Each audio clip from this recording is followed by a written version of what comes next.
You had a plan. You probably even wrote it down. The timeline, the sequence, charts, graphs, the way you thought things would unfold. And it made sense. It wasn't unreasonable. It wasn't immature. You didn't pull it out of thin air. You prayed about it. You moved toward it. You believed God was in it. And then life took a turn you didn't choose. There was delay, or maybe the door closed.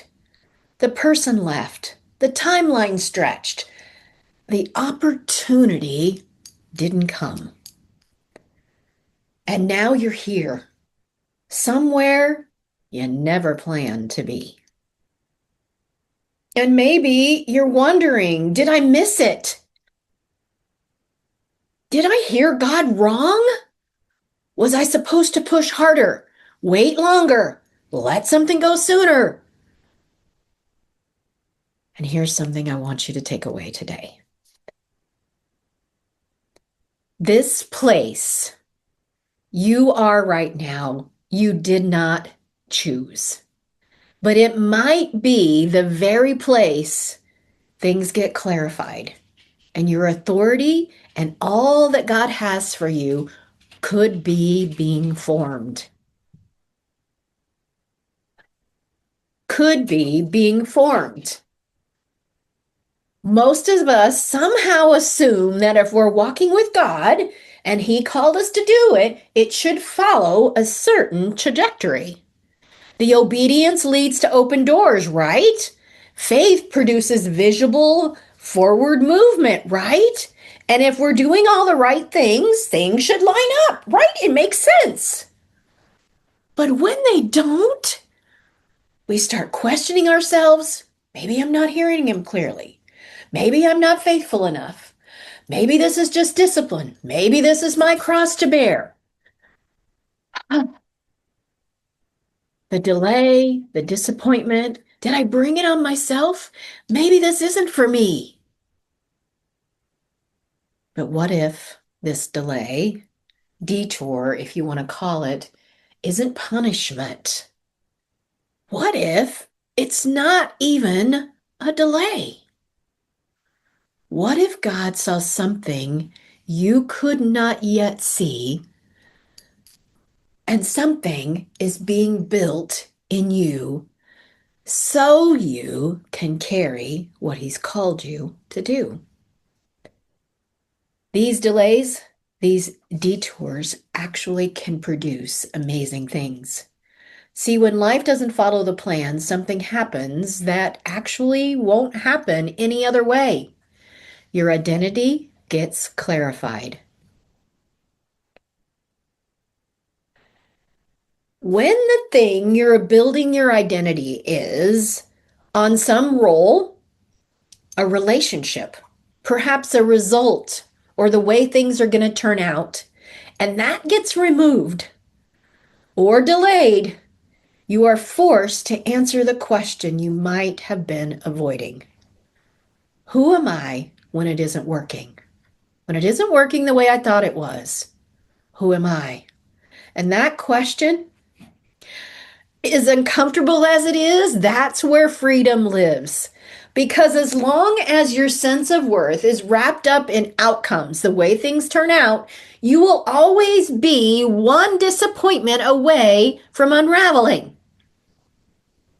But when you learn to be okay, no, more than okay, grounded, steady, confident, when life doesn't follow your plan, that's when you step into authority. That's when you step into intimacy, and character is formed in these places. Character isn't built when everything goes according to plan.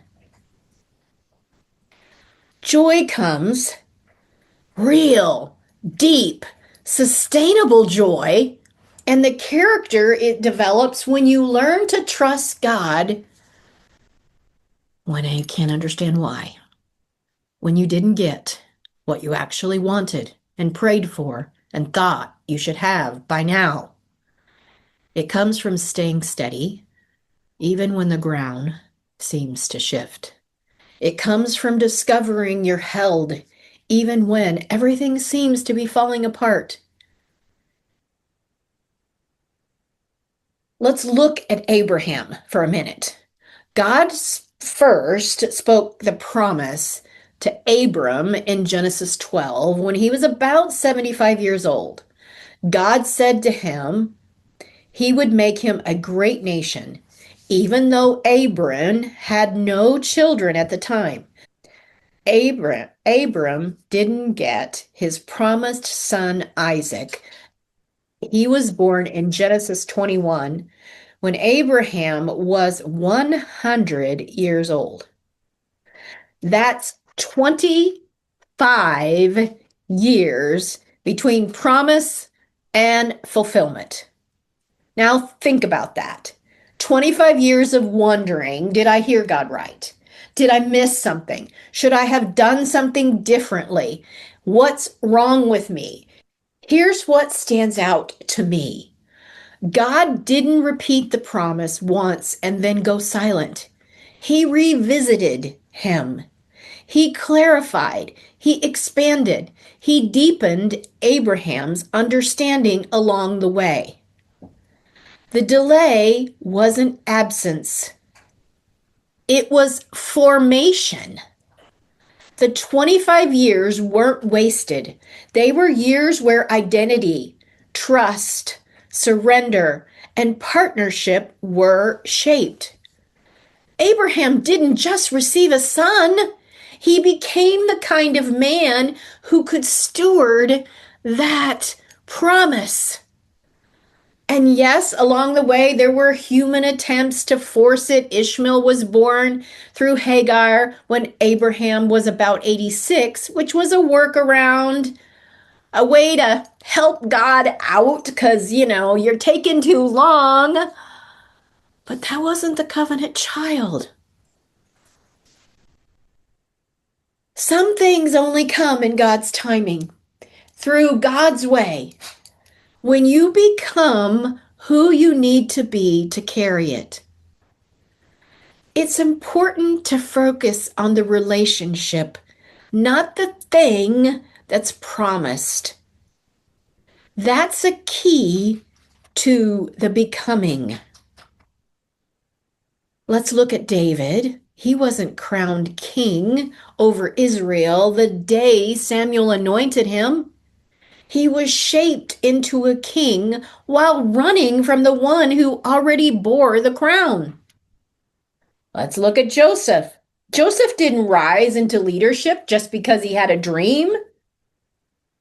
He rose because he stayed faithful when they didn't seem to come true, when the polar opposites appeared to be happening. He stayed faithful and held on to what God had said. The detour is where character catches up to calling.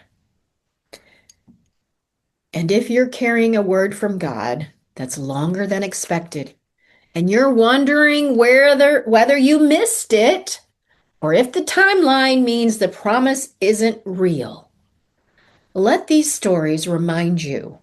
Waiting doesn't mean you're forgotten, and timing doesn't diminish the truth. God's promises mature us while we're waiting for them to manifest. Yeah, it's uncomfortable. Yes, it feels like wasted time. And yes, you would rather be there than here. But what if God was less concerned about your arrival and more committed to who you're becoming along the way?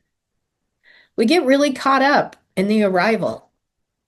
But God is more focused on today and who you are being and becoming than he is about the end result, because relationship is primary, not role or outcome. So be careful and don't measure your life by timeline you expected. Start measuring it by the transformation that God is producing in you when you can't yet see it. Because the truth is, you had a plan. I've had many. I've jokingly even told God, in case you don't have one, here's a great one. But it doesn't show us the gaps in our foundation that maybe wouldn't have held us if we already had what we asked for. And God, in His kindness, didn't give us the thing until He strengthened the place so we could carry it. Detours are not denying you, it's developing you. So maybe it's time to release the timeline. Maybe it's time to release it, not with bitterness, not with resignation, but with grace and joyful expectation. And trust that says, in all honesty, God, I wanted it to look different, but I trust that you're doing something I cannot yet see and that I didn't plan for. And we know that God promises that all things work for good for those who love Him, who have been called according to His purpose. All things, even the detours, even the doors that didn't open the way you think they should, even the timelines that stretch longer than you thought you could bear. If you find yourself in this place and God and your life did not follow the plan and you're still trying to make sense of it, let me tell you what I see. You're not behind. You're not disqualified. And most of all, you are not forgotten. You are being positioned. And the clarity you are gaining right now about who you are and who God is and what actually matters is not a consolation prize. It is the prize. It is the foundation for everything that's coming. So don't rush past the season. Enjoy every day and get the most out of it. Lean in to God. Let Him do what only He can do. Because when you come out on the other side, you'll have a new level of authority, peace, unshakable confidence in who you are, and most of all, whose you are. And that changes everything. I have a special invitation for you. Here is your next step. Next month, I am hosting a live complimentary event called Does Success Have to Be This Hard? And we're going to talk about what it looks like to lead, to build, to move forward, not from striving, but from shalom. Not pressure, peace. If been in this place where things have felt hard, join me at this event and sign up today. Seating is limited, and the link is wherever you find me sharing. You are not forgotten. God sees you, loves you, and He promised to complete the work that He began in you. That's it for today. I'll see you in the next video. Blessings. Bye for now.